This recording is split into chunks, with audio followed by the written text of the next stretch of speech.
अतिशय दिमागदार वास्तू दौंड शहराच्या दौंड तालुक्याच्या वैभवामध्ये भर घालणारी जवळपास 11-12 गुंठे जागा एका शेतकऱ्यांनी त्या ठिकाणी दिली। जवळपास मोठी किंमत त्याला त्या ठिकाणी मोजली आणि दिमागदार वास्तू आम्ही उभी केलेली आहे जवळपास 1,95,00,000 रुपयाची। आणि त्याच्यात आमच्या सोसायटीचं भाग भांडवल आणि इमारतीच्या करता असणारा जे काही खर्च तो आम्ही 1,61,00,000 रुपयाचा खर्च केलेला आहे। 33,57,000 रुपये आम्ही बँकेकडनं 4% व्याजाने कर्ज घेतलेलं आहे आणि अशा पद्धतीने ही वास्तू त्याचं उद्घाटन करायचं आहे। सुदैवानं या वास्तूच्या दौंड विकास सोसायटीचे चेअरमन पण तुम्हाला माहिती आहे पंच कमिटी 14ची असते, 2 भगिनी त्याच्यात संचालिका असतात, परंतु दोघींना पण वैशाली जगदाळेंना अलकाताई काटेंना चेअरमन व्हाईस चेअरमन त्या ठिकाणी केलेलं आहे आणि बाकीची पुरुष मंडळी सगळे सदस्य म्हणून तिथं काम करतात। उत्तम सोसायटी चाललेली 1193 सभासद आहेत, 1,37,00,000 रुपये भाग भांडवल त्या ठिकाणी आहे आणि ह्या सगळ्यातनं ही वास्तू उभी राहिली त्याचं आपण उद्घाटन करावं। 30/6/2024 अखेर बँक पातळीवर सतत वसुली देणारी संस्था म्हणून ह्या आपल्या संस्थेचा नावलौकिक आहे। 100% बँक पातळीवर ही वसूल देणारी संस्था आहे। बँकेचं उत्कृष्ट कामकाजाबद्दल प्रथम पारितोषिक यांना मिळालेलं आहे आणि संस्था पातळीवर जवळपास 78%ची वसुली आहे। संस्थेचा गतवर्षी नफा जवळपास थोडा कमी 40 लाख रुपये होता आणि चालू वर्षीचा नफा त्याच्यामध्ये इमारत बांधकाम केलेलं असल्यामुळे 7 लाखावर त्या ठिकाणी आलेला आहे। धान्य विभाग पण चांगल्या पद्धतीनं 3 लाखाचा नफा मिळवून देतो। अशा प्रकारची वास्तू गाळे काढलेली आहेत आणि मी सुरुवातीलाच 1960 साली 14/12/1960ला कैलासवासी दत्तात्रय केशवराव जगदाळे आज त्याच्यातले बरेच मान्यवर हयात नाही आहेत, त्या सर्वांचं मी स्मरण करतो की त्यांनी लावलेलं हे रोपटं त्याचं अतिशय वटवृक्षामध्ये रूपांतर करण्याचं काम हे आमच्या इथल्या शेतकऱ्यांनी केलं, सभासदांनी केलं, मायमाऊलींनी केलं, शेतकरी वर्गाने सर्वांनी केलं। त्या इथं जे सभासद आज हयात नाही आहेत, जे चेअरमन संस्थापक हयात नाहीत, त्यांना सुरुवातीलाच भावपूर्ण श्रद्धांजली अर्पण करतो। सचिव या नात्याने रामचंद्र जगदाळे काम बघतायत आणि आपल्या सर्वांच्या साक्षीनं दौंड विविध कार्यकारी सेवा सहकारी सोसायटीचं 1,95,00,000 खर्च करून बांधलेल्या या वास्तूचं उद्घाटन झालं असं सुरुवातीला जाहीर करतो। मित्रांनो, खरं तर विविध कार्यकारी सोसायटी म्हणलं म्हणजे ती त्या गावची आर्थिक नाडी असते। माझ्यासारख्या देखील राजकीय जीवनामध्ये मी कामाला सुरुवात केली। मी पहिल्यांदा माझ्या गावच्या विकास सोसायटीचा पंच झालो आणि तिथनं मग तिथं चेअरमन झालो, तिथून बँकेला प्रतिनिधी गेलो आणि रमेश आप्पा घोलपसाहेब यांच्या आग्रहाखातर मी बारामतीतनं बँकेला उभा राहिलो आणि 1991ला तिथं निवडून आलो। तेव्हापासून तुम्ही जनतेने मला सतत पाठबळ दिलं, मला आशीर्वाद दिले, मला अतिशय मनापासून साथ दिली आणि ह्या सगळ्याच्या जोरावर मी आजपर्यंत इथपर्यंत पोहोचलेलो। मधल्या काळामध्ये वेळ देता आली नाही उद्घाटनाला, कारण आचारसंहिता चालू होती, संपूर्ण राज्यात निवडणुकीचा धामधूम चाललेली होती, लोकसभेचा निकाल एका वेगळ्या प्रकारे लागलेला होता, त्यामुळं आम्ही पण सगळेजण थोडंसं काळजीत होतो। मी पण विचार करत होतो की बाबा एवढा मोठा फटका बसलेला आहे आणि आता पुन्हा आपल्याला लोकांच्या समोर जायचं आहे आणि त्याच्यातून अर्थसंकल्प सादर करत असताना माझ्या डोक्यामध्ये बरेच वर्ष घोळत होतं, कारण मी 10 वर्ष ऊर्जा खात्याचा मंत्री म्हणून काम केलेलं आहे आणि आपण काहीतरी करून वीज वापरणाऱ्या माझ्या शेतकऱ्यांना त्या ठिकाणी मदत करावी असं माझ्या मनामध्ये आलं। हे 70 आहे का 10 आहे? 70 आहे, म्हणजे फक्त ह्या तालुक्याकरता त्याच्यामध्ये हे सगळ्या गोष्टी होत्या आणि काय करायचं, मग 3 हॉर्सपॉवर 5 हॉर्सपॉवर 7.5 हॉर्सपॉवर याला वीज माफी देण्याचा निर्णय घेतला. मागे 2003 साली घेतला होता, सुशीलकुमार शिंदे मुख्यमंत्री होते तेव्हा.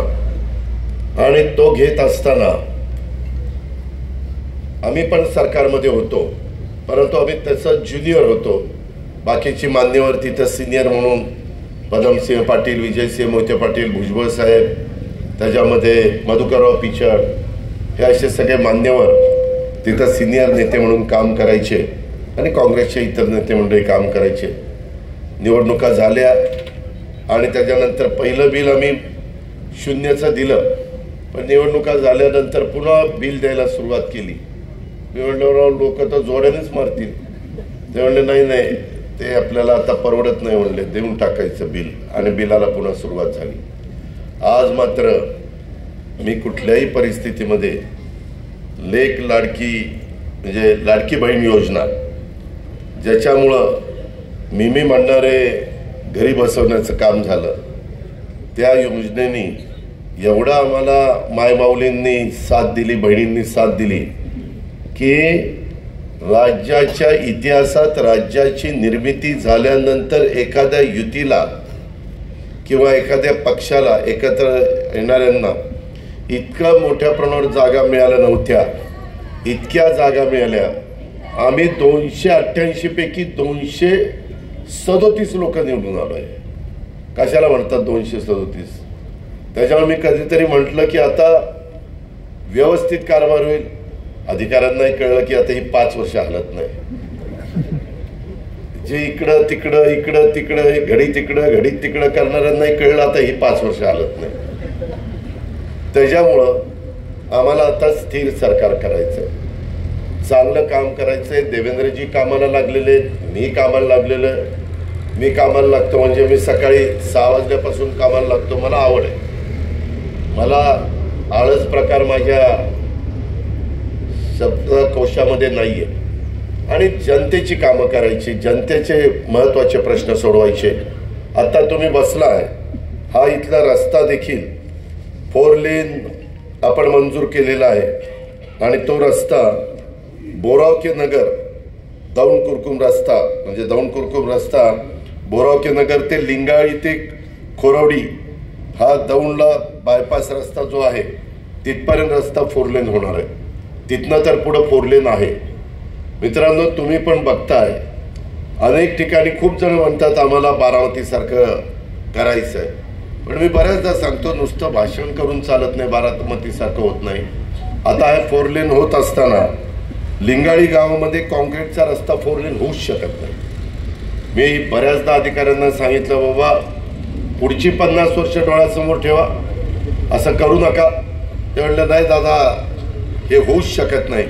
मग शेवटी नाईलाजास्तव लिंगाळी गावामध्ये आम्हाला कॉन्क्रीटचा 10 मीटर जागा अभावी 10 मीटर, नाहीतर जागा मिळाली असती तर मी तर 15 मीटर केला असता. म्हणजे 7.5 मीटर जायला, 7.5 मीटर यायला आणि 7.5 मीटरला 1.5 मीटरची साईड पट्टी, तिकडं 1.5 मीटरची साईड पट्टी. म्हणजे 7.5 आणि 7.5 15, 1.5 16, 17, 18 अशा पद्धतीनं हे आपण करणार होतो. मध्ये डिवायडर. बरं तुम्ही बघताय त्या आपल्या खोरवडी बसून तो चौक आहे तिथून कारखाना संपेपर्यंत झाडं कशी लागली. त्याच्या आधी कधी झाडं अशी कुठं बघितली? आता इथं दौंड शहरातले रथी महारथी बसलेले, काही इथं बसलेत, काही दौंडमध्ये बसलेत. मला एक म्हणायचं की अजित पवार लक्ष घालतो त्यावेळेस होऊ शकतं, शहरातले कार्यकर्ते का लक्ष घालत नाही? तुम्हाला राजकारण करायचं ना. मला एका आत्ता सहकारी मित्रांनी पत्र दिलं की दादा तुम्ही दौंड शहराच्या विकासाचे दौंड शहर दत्तक घेण्याबाबत जावेद अब्दुल सत्तार सय्यद रिक्षा चालक सामाजिक कार्यकर्ता ह्याने ते पत्रक दिलं. याच्यामध्ये मी लक्ष घातलं तर मी अतिक्रमण काढणार, मी लक्ष घातलं तर मी रस्ते रुंद करणार, मी लक्ष घातलं तर गरीब लोकांना घरं नसतील त्यांना इकॉनॉमी विकसित म्हणजे त्याला EWS म्हणतात, त्यांच्याकरता घरबांधणीचा कार्यक्रम पंतप्रधानांनी 3 कोटी घरांचा दिलेला देशात. त्या 3 कोटीपैकी 35 लाख घरं आपण आपल्या महाराष्ट्रात आणण्याचा प्रयत्न करतोय आणि त्याच्यातनं चांगली घरं बांधण्याचं आपला सगळ्यांचा उद्देश आहे. पण किंवा आता मला काही सहकारी मित्र सांगत होते, इंद्रजित गाडीतनं येत असताना सांगत होता की दादा आम्ही जगदाळे परिवाराने किती एकर जमीन आहे वीरधवल ते विद्याप्रतिष्ठानला 7 एकर जमीन त्यांनी त्या पलीकडचा रोड आहे त्या ठिकाणी मला दिली. मध्ये टीम पण पाठवलेली होती. मी आता या टर्मला त्या 7 एकरात अतिशय सुंदर अशा प्रकारची CBSE स्कूल दौंडच्या मुलामुलींच्या करता CBSE स्कूल, कारण मला कारण सांगायला काहीच ठेवलेलं नाहीये किंवा हे तुम्ही नाही केलं म्हणून मी तुम्हाला आता मदत करू शकत नाही, काही कारणच नाहीये. तिथं स्कूल करणारे सुंदरपैकी ग्राउंड करतो. तिथं एक चांगल्या प्रकारे आता ITIचे कोर्सेस ते एक चांगली इमारत बांधतो. आता सोलर पॅनल आहेत ते सगळीकडे बसायला लागलेले आहेत. इथून पुढे महाराष्ट्रामध्ये शेतकऱ्यांना सोलर पॅनलवरनच वीज मिळणार आहे. हळूहळू तुम्हाला दिवसा वीज देण्याचं देवेंद्र फडणवीस मी एकनाथराव शिंदेंनी ठरवलेलं आहे. त्या पद्धतीनं आमची वाटचाल चाललेली आहे आणि त्याच्यातून अनेक प्लांट आम्ही उभे करतोय. ती वीज आम्हाला 2 रुपये 70 पैसे ते 3 रुपये अशी पडतीये. ॲव्हरेज ती वीज आम्हाला चांगल्या पद्धतीनं मिळतीये. केंद्र सरकारची पण पंतप्रधानांचं गृहमंत्र्यांचं अनेक कामामध्ये आम्हाला सहकार्य मिळत आहे. अशा या सगळ्या गोष्टीचा उपयोग शाहू फुले आंबेडकरांच्या महाराष्ट्रात कसा करता येईल हा आमचा प्रयत्न चाललाय. परंतु मला कधी कधी एका गोष्टीचं वाईट वाटतं. मी ज्यावेळेस दौंडपासून इकडनं असा माझ्या सिद्धटेकपर्यंत 4 लेन मला करायचा होता, परंतु 4 लेनला मला जागा मिळेना. मग 10 मीटरचा रस्ता मी करायचा ठरवला कॉन्क्रीटचा. तो पुढं तसाच कर्जतपर्यंत आता काम चाललेलं आहे.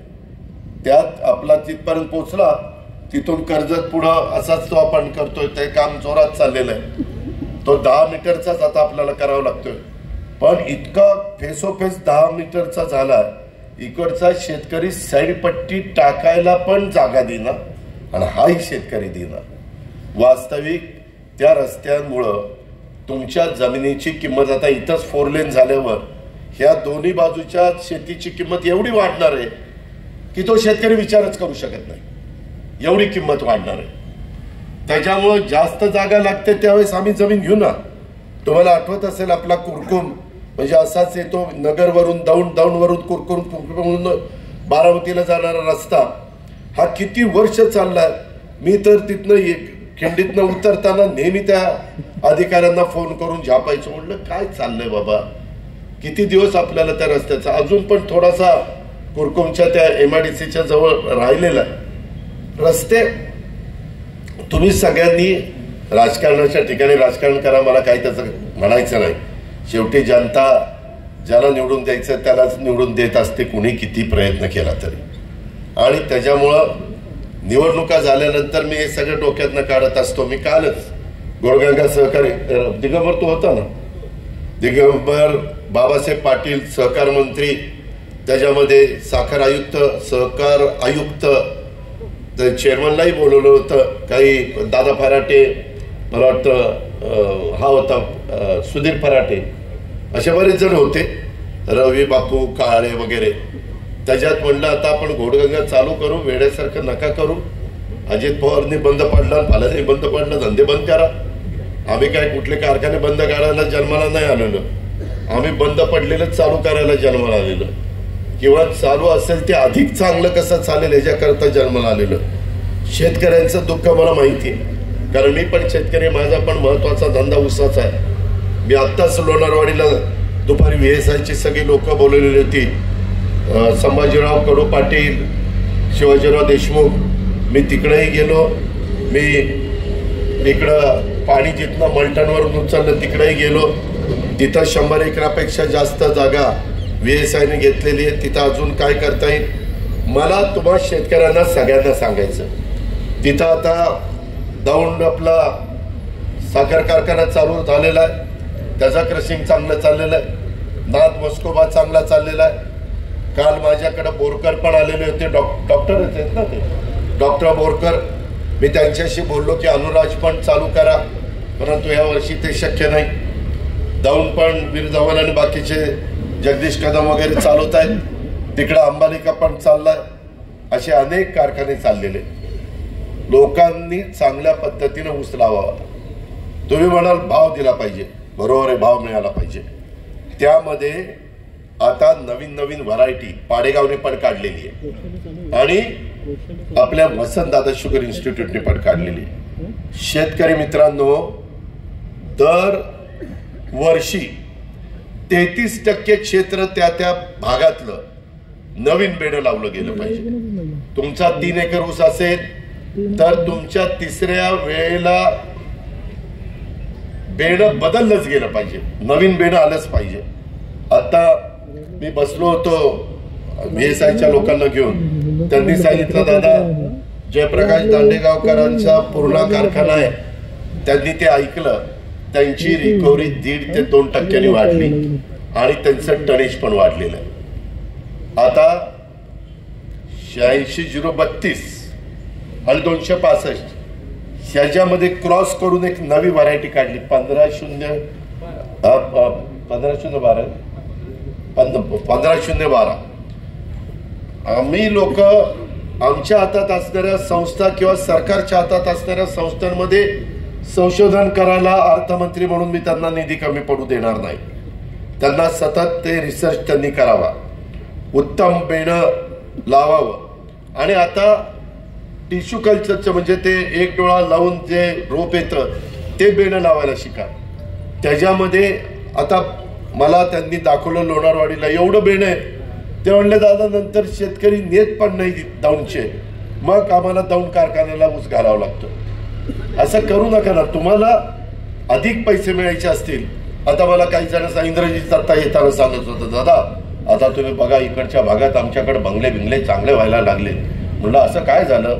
ते म्हणले दौंड कारखाना चांगला चालायला लागला आहे, आम्हाला भाव चांगला देतोय. आता शेतकरी म्हणला आम्हाला 2600 रुपये दिला. अरे जरा दमधर, अरे बरोबर नाही, त्याला 2800 रुपये करायला लावले, काळजी करू नका. 2800 रुपये आत्ता द्यायला सांगितले आणि अजून साखर का हे काही जादूची काढणी नाही. त्याच्यातनं साखर किती निघते. तुम्ही रिकव्हरी जास्त देणारा ऊस लावा, 1% रिकव्हरी वाढून द्या, तुम्हाला 300 रुपये भाव जास्त देतो. अजून काय पाहिजे? त्या 1% रिकव्हरी म्हणजे 10 किलो. 10 किलो साखर म्हणजे आता साखर चालली 3500 म्हणजे 350 रुपये. 50 रुपये त्या कारखान्याचा खर्च, साखर तयार करायचा, अमका तमका आणायचा करायचा. 300 रुपये डायरेक्ट शेतकऱ्याला पास करतो ना. हे कारखाने इथं काढलेले आहेत. आज बाळासाहेब जगदाळे हयात नाही, त्यांना मी श्रद्धांजली अर्पण करतो, पण खताळ आहे तिथं बाळासाहेबांच्या बरोबर असणारे, ते मला त्यांची ओळख करून देत होते. म्हटलं तुम्हाला बघितलं की पहिले मला बाळासाहेबांची आठवण येते. त्याच्यामुळं त्या काळामध्ये बाळासाहेब म्हणायचे की आपण नाना नवल्यांना देऊ, नाना नवले पुढाकार घेतील आणि दोघं भाऊ राम लक्ष्मण ते म्हणायचे दादाला देऊ. आता ह्यांना काय दादाचं पाणी माहिती होतं कोणाला माहिती, आणि मग त्यांनी आम्हाला दिला. मला थोडंसं सल्ला द्यायला घेतले त्याच्यात. आता त्या माळावर काय झालं एकदा जाऊन बघा. जर मला 15 वर्ष आज झाली, मला आठवतंय 2009चं इलेक्शन होतं विधानसभेचं, आणि मला वाटतं भरती चालली होती वीर धवन तुमची, बरोबर ना? म्हणजे ह्याला बरोबर 15 वर्ष झाली. 15 वर्षामध्ये काय घडू शकतं? फक्त करण्याची जिद्द असली पाहिजे. बघू करू या उद्या असला काही अर्थ नाही. आणि त्याच्यामुळं आपलं आता खरेदी विक्री संघाचे चेअरमननी पण मला काहीतरी दिलं. आता काहींनी मला पुरंदर उपसा जनाई शिरसाई बंद पाईपलाईन पाणी मिळणं. मी पहिलं गेल्या जनाई शिरसाई उपसा सिंचन योजनेच्या करता बंद पाईपलाईननं पाणी न्यायला 29 कोटी रुपये मंजूर केलेले, त्याचा GR निघालेला, ते काम आता सुरू करणार. त्याच्यातनं जे पुरंदर तालुक्यात, बारामती तालुक्यात, दौंड तालुक्यामध्ये पाणी जातं त्या लोकांना वेळेत पाणी देणार.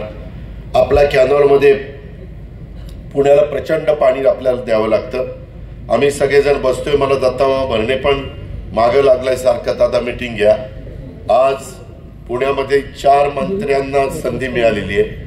मी, चंद्रकांत दादा पाटील, आपली माधुरी मिसाळ आणि दत्तामामा, अशा पद्धतीनं 4घांचं प्रतिनिधित्व एवढ्या मंत्रिमंडळामध्ये इथं मिळालेलं आहे. तशा पद्धतीनं काम करताना सातारा जिल्हा पण तसा नशीबवान ठरला. तिथं पण मला वाटतं 4 मंत्रिपद आहेत.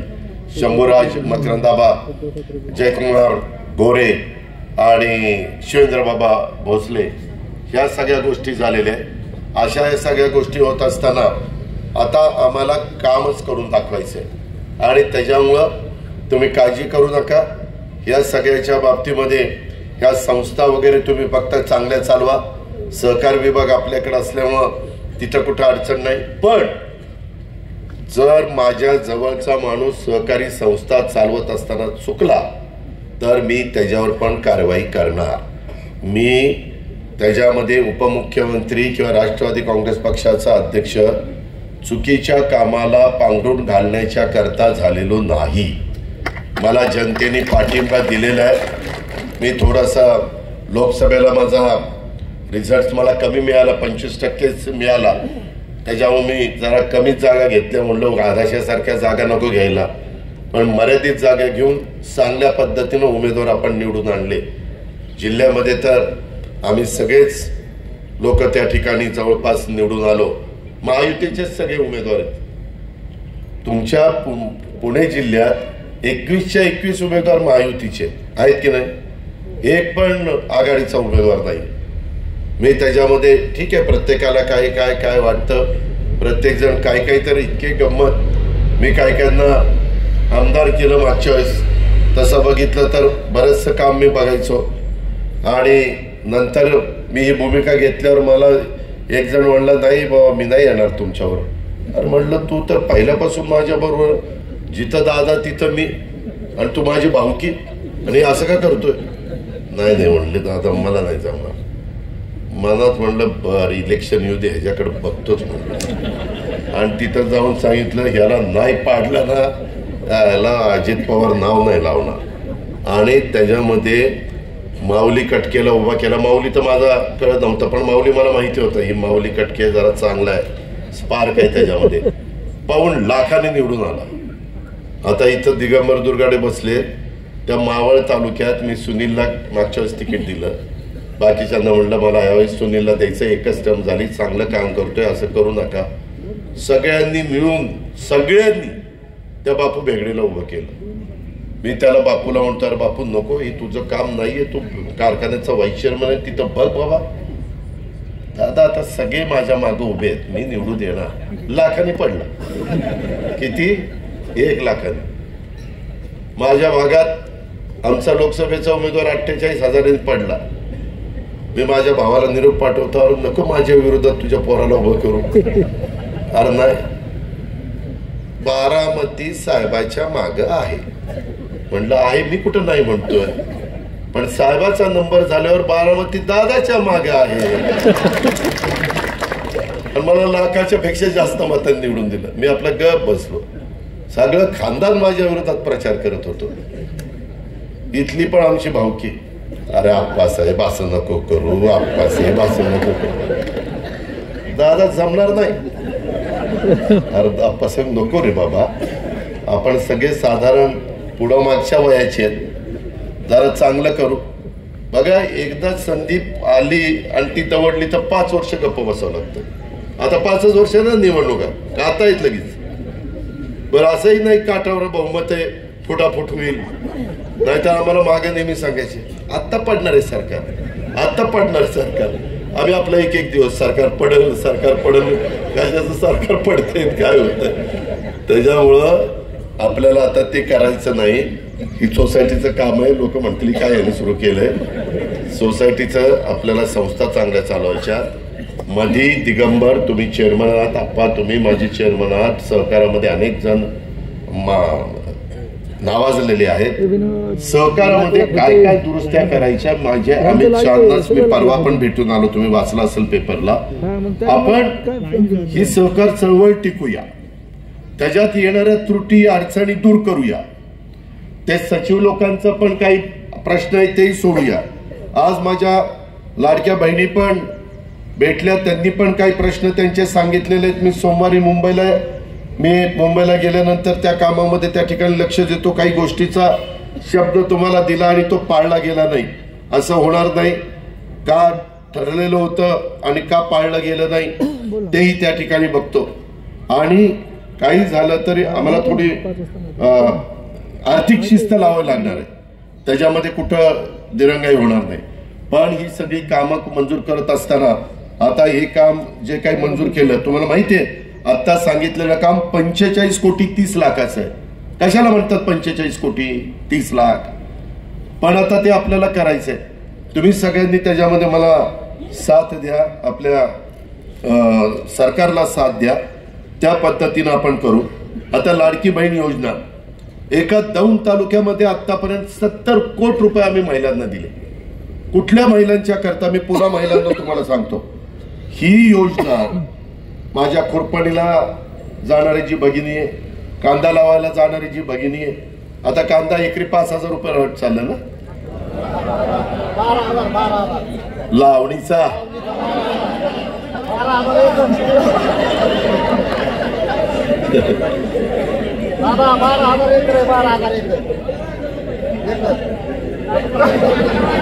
बरं काय, शेवटी आपल्या शेतमजुरांना मिळतं, मिळू दे. तर तिथं जाणारी, माझे धुणं भांडी करणारी, माझे झाडू पोतना करणारी, आमच्या काही महिला वेगवेगळ्या 4-5 घरामध्ये नवरा बायको कामाला असले तर स्वयंपाक, ह्याचा स्वयंपाक कर, पुढे तर जाऊन त्याचा स्वयंपाक, असे 5-6 घरं करते. अशा ज्या गरीब महिला आहेत, ज्या माझ्या झोपडपट्टीमध्ये राहत आहेत, ज्यांना आज देखील अतिशय कठीण जीवन जगावं लागतंय, अशा गरीब ज्यांचं उत्पन्न 2,50,000 रुपये वर्षाला त्याच्या आत आहे, म्हणजे 20,000 रुपये महिन्याच्या आत ज्यांना उत्पन्न आहे त्यांच्याकरता ही योजना आहे. परंतु मधल्या काळामध्ये इलेक्शन होतं, वेळ नव्हता, सगळ्यांना तिथं काय ते तुमचं डीबीटी म्हणजे तुमच्या अकाउंटलाच पैसे येतात ना, डीबीटी केलेलं होतं आणि त्या पद्धतीनं आम्ही ते देत गेलो. त्यामध्ये मी तालुक्याचं नाव सांगत नाही, आता तालुक्यात मी जनसन्मान यात्रा काढली होती, तुम्हाला आठवतंय. आता या माझ्या बहिणी बरेच गुलाबी घालून आलेले आहेत, गुलाबी रंगाला आम्ही जरा थोडंसं हे केलेलं होतं, लोकांच्या पुढं आणलेलं होतं आणि त्या पद्धतीनं सांगत होतो. त्यावेळेस महिला गावोगावी मला ओवाळायच्या, ते थांबवायच्या मला माझ्या उमेदवाराला. आणि मी विचारलं, दादा लाडक्या बहिणीचे पैसे आले? कारण पहिले पैसे दिले भाऊ रक्षाबंधनला, जुलै ऑगस्टचे पैसे दिले रक्षाबंधनला, सप्टेंबरचे पैसे असे सप्टेंबरला दिले, ऑक्टोबर नोव्हेंबरचे पैसे नोव्हेंबरला आचारसंहिता येणार म्हणून ते बरोबर ऑक्टोबर नोव्हेंबरचे पैसे ऑक्टोबरला दिले, ते बरोबर दिवाळीच्या तोंडावर तुम्हाला मिळाले. त्यामुळं तुम्हाला कधी नवऱ्याने पैसे दिले तरच काही घेता यायचं. आता तुमच्या पैशाचं तुमचं तुम्ही साडी चोळी काय जे घ्यायला पाहिजे ते तुम्ही घेऊ शकत होता, पैसे तुम्हाला आले होते. तेव्हा काही काही महिला म्हणायच्या, दादा फार चांगलं झालं. म्हणलं का? नाही, आता नवरा म्हणतोय, हे मला पण एखादा शर्ट पीस आण ना, तर मी म्हणायचे नाही, आधी आता माझं उद्या मग तुझं बघू काय. म्हणजे इतकं त्यांच्या चेहऱ्यावर आनंद पाहायला मिळत होता आणि आम्हाला तेच पाहिजे होतं. आणि हे सगळं करत असताना इथपर्यंत टप्पा आपण गाठलेला आहे. आता हे जे काही सांगतात ना बंद करणार, मी राज्याचा अर्थमंत्री म्हणून सांगतो, देवेंद्र, मी एकनाथराव शिंदे अजिबात ही योजना बंद करणार नाही. ही योजना आणि 3, 5, 7.5 हॉर्सपॉवरची वीज माफीची योजना चालूच ठेवणार. पण 3, 5, 7.5ला एक डोक्यात विचार येतोय असा, जो इन्कम टॅक्स भरतोय त्याला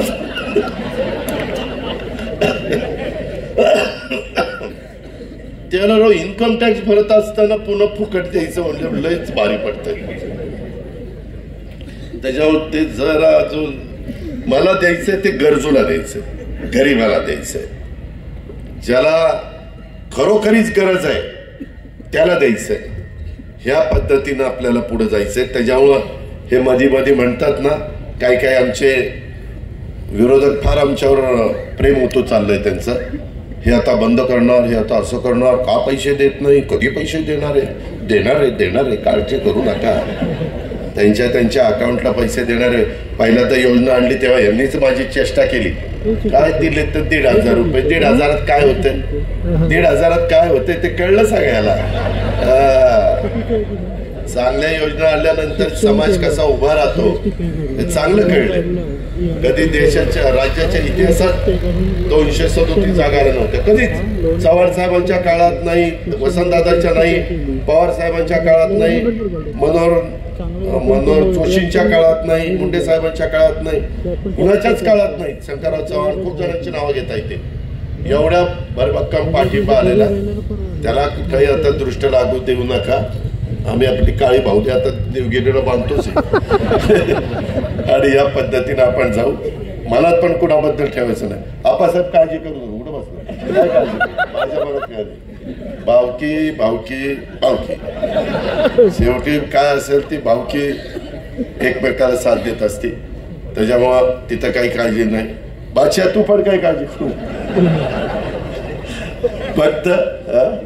फक्त आपल्याकडनं कुणी चूक होत देऊ नका. रुलिंग पार्टीकडनं पण नको आणि ह्याच्यातनं. आणि विकास कामात कुणी आडकाठी आणू नका. तुम्ही जिल्ह्यामध्ये मला कुणी भेटा, जिल्ह्यातल्या 13 तालुक्यातलं, किंवा अजित पवार इथं अन्याय होतं राव, तुमची सत्ता आहे आणि तुमची लोक इथं आता अधिकारी पण डुडी म्हणून कलेक्टर आणले, फार चांगला कलेक्टर आहे.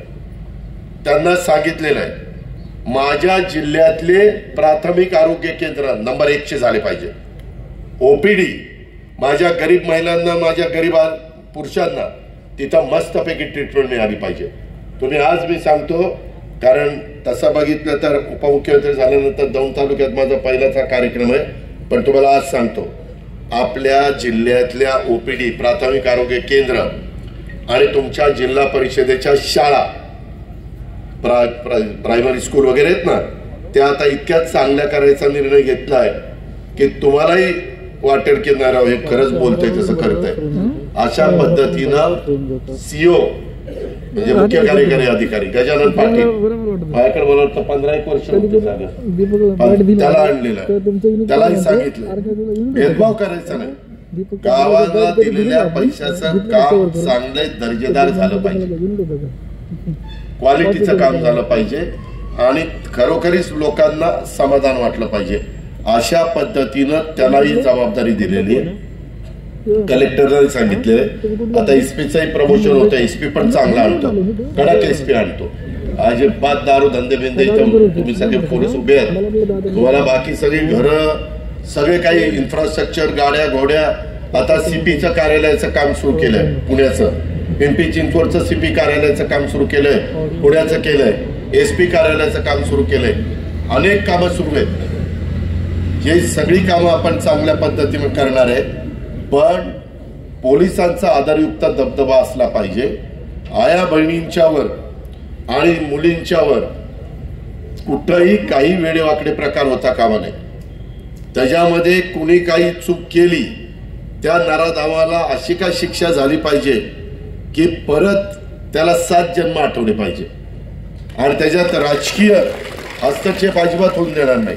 मी चंद्रकांत दादांशी पण बोललोय, मी एकनाथराव शिंदेशी पण बोललोय, देवेंद्रजींशी पण बोललोय. आपण कुणी त्याच्यात राजकीय हस्तक्षेप, आता हे बीडचं प्रकरण आहे ते आम्ही खूप गंभीरतेने घेतलेलं आहे. ह्याच्यात कुणाचेच लाड आम्ही होऊन देणार नाही. SIT नेमली, त्याच्यामध्ये CID नेमली, चौकशी चालली आणि न्यायाधीशांच्या मार्फत चौकशी चालली. 3 चौकशा चाललेल्या. त्याच्यात कुणाशापर्यंतही धागेदोरे पोचले तरी त्याला माफी नाही. ही गोष्ट आपण लक्षात घ्या. आपण सगळ्या जाती धर्माची लोक गुण्या गोविंदाने राहू. शिवछत्रपतींनी ती शिकवण आपल्याला दिलेली आहे. त्यामध्ये अजिबात भेदभाव होता कामा नये. आणि आपण पण काम करताना माझ्या दौंडमध्ये पण सगळ्या जाती धर्माची लोक आहेत. माझं दौंड शहर तर मिनी भारतच आहे. सगळे म्हणजे भारतामध्ये जे वर्ग वेगवेगळे राहतात ते सगळे आपलं रेल्वेचं जंक्शन असल्यामुळे तिथं राहतात. तशा पद्धतीनं तिथं झालं. त्याकरता आपल्याला आणखीन तिथं जागा वगैरे कमी पडतीये. मी त्याच्यामध्ये अजून काही मार्ग कसा काढता येईल तो प्रयत्न त्या ठिकाणी करतो. कारण पलीकडं नदीकडे वाढायला जागा नाही, इकडं वाढायचं म्हणलं तर काळवटीच्या जमिनी आहेत असं सगळे. आणि त्याच्यातून दौंड तर सुधारलं पाहिजे. अशा पद्धतीनं आपण पण त्या ठिकाणी करूया. त्याच्यामध्ये कुरकुम एमआयडीसीमध्ये पण काही कारखानदारी आणण्याचा आम्ही सगळेजण प्रयत्न करतोय. ह्या पद्धतीनं आपलं सगळ्यांचं काम आमचं चालू आहे. आणि सुदैवाने केंद्र सरकार राज्य सरकार एका विचाराचं आहे. उद्याच्या 15 तारखेला देशाचे पंतप्रधान येत आहेत. आमचे 237 महायुतीच्या आमदारांची मीटिंग त्यांनी बोलवलेली आहे मुंबईमध्ये. म्हणजे पहिल्यांदाच असं घडतंय की या पद्धतीनं सगळं चाललेलं आहे. आणि उद्याच्याला स्थानिक स्वराज्य संस्था वगैरे आमचा प्रयत्न आहे. परंतु अजून पण ओबीसीचा प्रश्न तिथं सुटला नाही. आम्ही सुप्रीम कोर्टात भांडतोय की मागासवर्गीय, आदिवासी आणि सर्वसाधारण यांच्या पुरुष स्त्रियांची आरक्षण पडली, परंतु आमच्या ओबीसीचं इतर मागासवर्गीयाचं पडलं नाही. ते आम्हाला दुरुस्त करून द्या. ते आता पुन्हा मी परवा वकिलालय दिल्लीला जाऊन भेटलो. देवेंद्र आणि एकनाथरावांचं पण लक्ष आहे. आणि ह्या पद्धतीनं सीएम साहेबांना आम्ही सगळेजण मिळून तिथं लवकर निवडणुका लावायचा प्रयत्न करतोय. निवडणुका लावत असताना काही ठिकाणी जसं पूर्वी आम्ही महाविकास आघाडीत काँग्रेस वेगळं लढायचं, राष्ट्रवादी वेगळं लढायचं, तशा पद्धतीनं होणार आहे. तिथल्या जिल्ह्यांनी ठरवायचंय युती कुणाशी करायची. म्हणजे आम्ही 3 जण युतीत आहोत ना, भाजप, राष्ट्रवादी आणि शिवसेना. तर तिथं काय करायचं, तिथं त्यांना वेगवेगळं लढायचं असेल त्यांना तशी मुभा आहे. त्यांनी वेगवेगळे लढले, समोरच्यांचा फायदा होणार असेल तर त्यांनी तिथं युती करावी. त्यांना प्रत्येकाला आपापल्या भागाचं राजकारण माहिती आहे, त्या खोलात मी जास्त जात नाही. पण ह्या पद्धतीनं आपण पुढे जाणार आहोत. त्याच्यावर कार्यकर्त्यांनो आपापल्या भागात चांगल्या पद्धतीनं तुम्ही काम करा. वेड्या कुठंही तुमच्याकडनं होऊन देऊ नका आणि निर्व्यसनी पद्धतीनं त्या ठिकाणी राहा. हे मला तुम्हाला सगळ्यांना सांगायचंय. हे आज हे जे काही कर्ज दिलेलं आहे यांना 33,57,000 त्याला 4% व्याज आम्ही लावले. पण प्रस्ताव पण दिगंबर दुर्गाड्यांनी नाबार्डला पाठवलाय आणि त्या प्रस्तावाला मान्यता मिळाली तर नाबार्ड दौंड विकास सोसायटीला 3% देणार. म्हणजे 1% फक्त सोसायटीला 33% व्याज भरावं लागणार आहे. इतर सोसायटीचे जे चेअरमन इथं असतील आणि त्यांना या स्कीमचा फायदा घ्यायचा असेल, खूप चांगल्या चांगल्या योजना आहेत बाबांनो. त्याच्यामध्ये त्या योजनेचा फायदा घ्या. आरोग्याच्या करता चांगल्या योजना आहेत, मोफत उपचाराच्या करता चांगल्या योजना आहेत, मुलाबाळांच्या करता. आता त्या मुलीला एकुलती एक आता मुलगी झाली त्या माझ्या भगिनीला, तिला 5,000चा चेक आता आपण दिलेला आहे. 18 वर्षाची होईपर्यंत टप्प्याटप्प्याने तिला 1 लाख रुपये आम्ही देणार आहे. कारण तिला कुठं शिक्षणाच्या करता अडचण येऊ नये. शिक्षण तर गरिबांच्या करता आणि ठराविक वर्गाच्या करता मोफत केलेलंच आहे. ह्या अशा सगळ्या अनेक गोष्टी आपण करतोय, करणार आहोत. तुम्ही सगळ्यांनी मनापासून त्या बाबतीमध्ये साथ द्या आणि या पद्धतीनं आपला दौंड तालुका, दौंड शहर, आपला पुणे जिल्हा, आपलं राज्य हे आपण पुढे नेण्याचं काम करू. मी मगाशी बोलता बोलता राहिलं, आता बंद नाही बोगदा खडकवासल्यामधनं बोगदा निघणार आहे, तो फुरसुंगीला येणार आहे. 3 TMC पाण्याची बचत होणार आहे.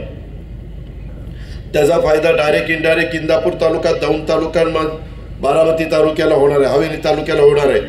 त्याच्यामुळे जिथं जिथं जे जे काही करता येईल ते अतिशय व्यवस्थितपणे करण्याच्या करता माझा आणि माझ्या सहकाऱ्यांचा आणि आमचा महायुतीचा प्रयत्न राहणार आहे. त्याबद्दल आपण काळजी करू नका. अजूनही काही ठिकाणी महत्त्वाच्या पोस्टिंगला चांगले अधिकारी आणणार आहे। आता इथं शेलारच होतं ना, ते शेलार तहसीलदार, त्यांनाही काम सांगितलंय। शेलार ही कामं सांगितलेली सार्वजनिक कामं आहेत, ही वेळेमध्ये झाली पाहिजे। ती वेळेत झाली तर आपण व्यवस्थितपणे काम करताय असं मला वाटेल, नाहीतर मला वेगळा कुठला निर्णय घ्यावा लागेल। तो निर्णय घेण्याची वेळ अधिकारी वर्गाने PI असेल, DYSP असतील, प्रांत असतील, मामलेदार असतील, BDO असतील, जे कोणी अधिकारी राज्य सरकारचे तिथं काम करत असतात, त्यांनी सगळ्यांनी त्या हेतूने तिथं वागलं पाहिजे। अशा पद्धतीनं माझी विनंती आहे। सागरने मला हे पण दिलेले आहे, दौंड तालुक्यात कानगाव, हातवळण, कडेठाण, दापोडी, पारगाव या गावांमध्ये नदीजवळच्या गावात बिबट्यांचा जास्त प्रमाणात वावर झालेला आहे, हल्ले करतायत। त्याचं म्हणणं टास्क फोर्स तयार करा आणि ड्रोनद्वारे पाहणी करा। मी आज आता इथलं झाल्यावर माझ्या बारामतीला मी जाणार आहे आणि उद्या बारामतीहून पुण्याला रात्री जाणार आहे। परवा पुण्यात आहे मोहिते म्हणून अधिकारी राहुल पाटलाच्या जागी आता आणलेले, त्या मोहित्यांना बोलून घेतो, त्यांना सांगतो की तुम्हाला ड्रोन किंवा काय जे इन्फ्रास्ट्रक्चर लागेल त्याकरता पैसे नसतील तर DPDC मधनं त्यांना पैसे देतो। आणि पिंजरे पण मध्ये माझ्या जुन्नरखेड, आंबेगावमध्ये मोठ्या प्रमाणावर वाढवलेले आहेत, बिबटे वाढलेले आहेत, त्यांचे ऊसाची शेती त्यांना लपायला मोठ्या प्रमाणावर आहेत। परवा तर बार्शीचं शिष्टमंडळ आले, बार्शीमध्ये तर एक वाघच आला, यवतमाळ मधनं चालत बार्शी मध्ये आलाय आणि मला फोटोही त्यांनी दाखवले। मग मी वन विभागाला बोलून घेतलं, ते म्हणले दादा आलेला आहे आणि ही वस्तुस्थिती खरी आहे। तिथं पण आता तो पकड ड्राईव्ह तो सह्याद्रीच्या जंगलात आपल्या दऱ्याखोऱ्यात सोडायचा आम्ही निर्णय घेतलेला आहे, त्यालाही आपण पकडतोय। परंतु हे व्हायला नाही पाहिजे। हे होण्यामागचं कारण एक गैरसमज करून देऊ नका, मी खरं बोलतो। आपण जंगलांवर अतिक्रमण केलं, झाडं तोडून, हे करून, लेवल करून, ऊस लावून, कांदा लावून, काय लावून त्यांचं क्षेत्र कमी केलंय, त्याच्यावर त्यांना जागा कमी पडते, ते बाहेर येत आहेत। त्यांची जागेत आपण अतिक्रमण केलं नसतं तर ते बाहेर आले नसते। आणि दुसरी एक गोष्ट, हे प्राणी जगातच राहणार नाही। हे जसं तो डायनासॉर जसा पूर्वीचा इतिहास सांगतात की होता, तशा पद्धतीनं तुम्हाला मला जगण्याचा जसा माणूस म्हणून अधिकार आहे, तसं त्यांनाही पशुपक्ष्यांना पण जगण्याचा अधिकार आहे। तेव्हाही वसुंधरा तयार झालेली आहे आणि त्याच्यामुळं आपण या सगळ्या गोष्टी सांभाळण्याचा प्रयत्न त्या ठिकाणी करतो। ही गोष्ट पण आपण सगळ्यांनी लक्षात घ्या। त्याच्यावर सागर हे बिबट्याच्या बद्दल मुसळे, परवा दिवशी सकाळी मी तिथं आहे, त्याला बोलून घे। पुणे जिल्हा शिक्षण मंडळाची वार्षिक सभा मी लावलेली आहे, 8:30ला आहे, 8:30ला काय असेच काहीतरी, तिथं त्यांना बोलव, मी तिथं सांगतो हे ह्याचं। आणि बाकीची पण निवेदन दिलीत काहींनी, बरेच जणांची मुंबईतली कामं आहेत, माझ्या माऊलींनी पण वर्क दिलेली आहे, ते पण मी मुंबईला घेऊन, आमची आदिती तटकरेच तुमच्या खात्याच्या मंत्री आहेत, तिला पण मी सांगतो आणि तिची काही अडचण असेल ती पण आम्ही ती दूर करू।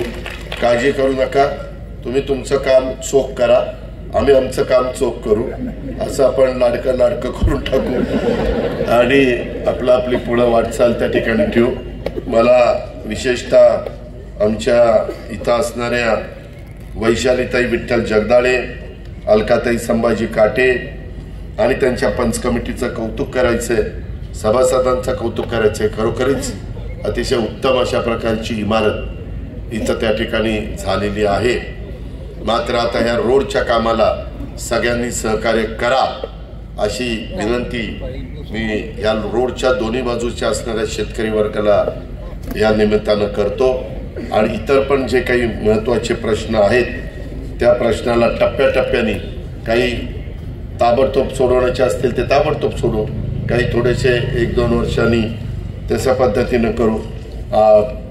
मुसळे ते मला तिथं मंदार सिंगशी आणि किरणलाही आता तिथे गेल्यावर बोलून घ्या, ते ह्याचा पण एकदा सर्वे करावा लागेल, त्या 7 एकर जागेचा कुठं ग्राउंड ठेवायचं, कुठं इमारत बांधायची, कशी बांधायची, कारण आम्ही बांधणार ते चांगलंच करणार। एक जरी शाळेची इमारत बांधायची तुम्ही भिगवणच्या माळावर बघितली असेल, Anantrao Pawar English medium school, एकदम देखणी इमारत, नुसती इमारत देखणं नाही करायच्या, तिथं मुलांना देखील दर्जेदार शिक्षण द्यायचंय. अशा पद्धतीनं आता जगदाळे बंधूंनी परिवारांनी खूप मोक्याची जागा विना मोबदला आहे ना बाबा. अरे आपण थोडं म्हणजे पुन्हा आला काहीतरी सांग, मला इंद्रजित म्हणला विना मोबदला आहे. त्याच्यामध्ये आपलं मागे जर विरुद्ध जसं बोलणं झालं त्या पद्धतीनं ते करा. कारण मी बऱ्याचदा मला खरं तर मी तुम्हाला सांगतो, ज्यावेळेस मी कारखाना सुरू केला ना, म्हणजे मदत करून उभा केला, त्यावेळेस त्या कारखाना आणि ह्याच्यामध्ये जागा घेऊन एक विद्या प्रतिष्ठानचा कॉम्प्लेक्स आम्ही इंदापूरला उभा केलाय, बारामतीला उभा केलाय, सुप्याला पण तुम्हाला माहिती आहे, सुप्याला पण काम चाललंय. तसं खूप चांगला एक इथं उभा करायचा होता, पण नंतर ती जमीनच म्हाडाची निघाली. बघा मध्ये आहे बघा, टॉवर वगैरे गेलेले हा करोडीच्या कोपऱ्यावर. परत अलीकड पण एक कुणाची तरी तुम्ही दाखवली टीप, असंच ते निघालं. करताना ती फॉरेस्टची नकोय, कागदपत्र क्लिअर पाहिजे म्हणून ते राहिलं. नाही तर आत्तापर्यंत एक चांगली सोय माझ्या खूप दिवस डोक्यात आहे, परंतु या 5 वर्षात मी करूनच दाखवणार आहे, ते मी करून दाखवेन. आणि बाकीच्याही बाबतीतले जे काही तुमचे महत्त्वाचे प्रश्न आहेत ते पण सोडवण्याच्या करता तुम्हाला सगळ्यांना, तुमचे लोकप्रतिनिधी असतील, तुमचे सगळे सहकारी असतील, सगळ्यांनाच मी त्या ठिकाणी मदत करेल अशा प्रकारचा विश्वास तुम्हाला सगळ्यांना देतो. आज इथं आल्यानंतर इतक्या लोकांनी वेगवेगळ्या प्रकारे माझा सत्कार केला. माझ्या मायमाऊली, माझ्या लाडक्या बहिणी खूप मोठ्या संख्येने तो उपस्थित राहिल्या.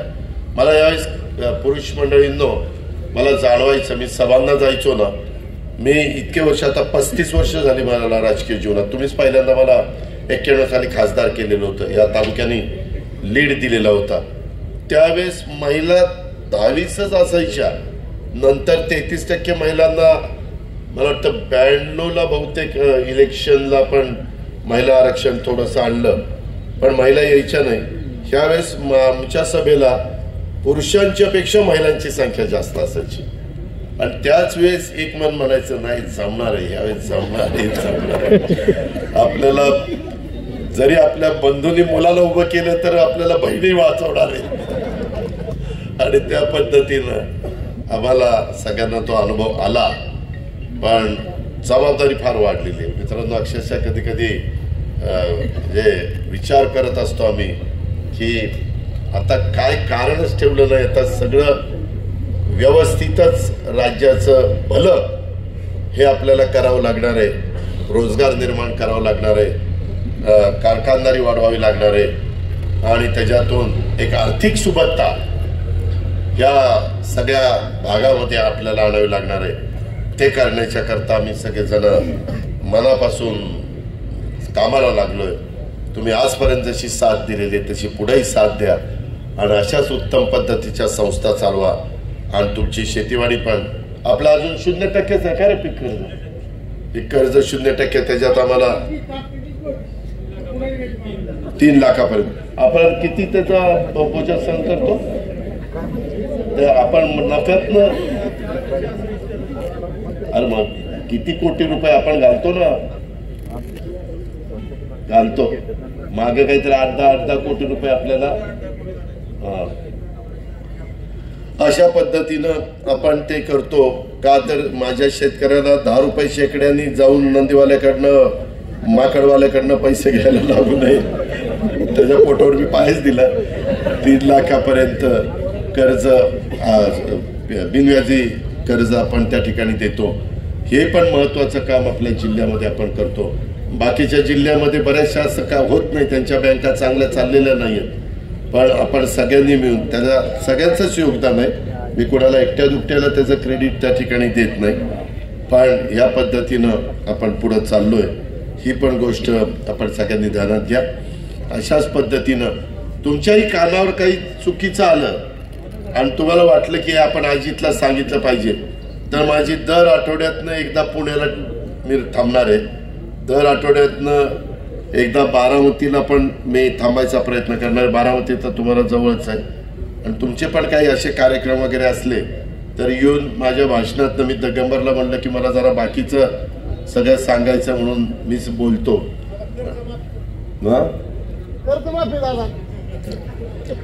माझ्या भाषणात कधी तुम्ही ऐकलं का कर्ज? मला मी जेवढी भाषणं केली हे तुला एक माहिती का, अंथरून बघून हातपाय पसरायचे असतात. राज्याचा गाडा आपल्याकडे, आपण दोघं नंतर बसू.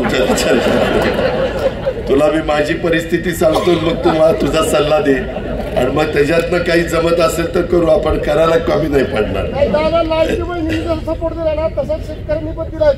म्हणूनच 3, 5, 7.5ची मोटर वीज माफ केली. तू विचार, काही काहींचे 3-3 लाख, 3.5 लाख, 4 लाखापर्यंत वीज बिल होती. 0 करून दिली. 0 केली का नाही? हा दुधाचं देणार. दुधाचं जे राहिलं मध्ये ते देणार, ते कबूल केलेलं आहे. दुधाचा धंदाचं देणार आहे. आता गेल्यानंतर मी त्यांना सांगितलं की मी सोमवारी येतोय. त्याच्यात राहिलेलं जे काही अनुदान आहे ते देण्याची व्यवस्था 100% केली जाईल. दुधाचं, लाडक्या बहिणीचं, वीज माफीचं. चालेल. धन्यवाद. नमस्कार.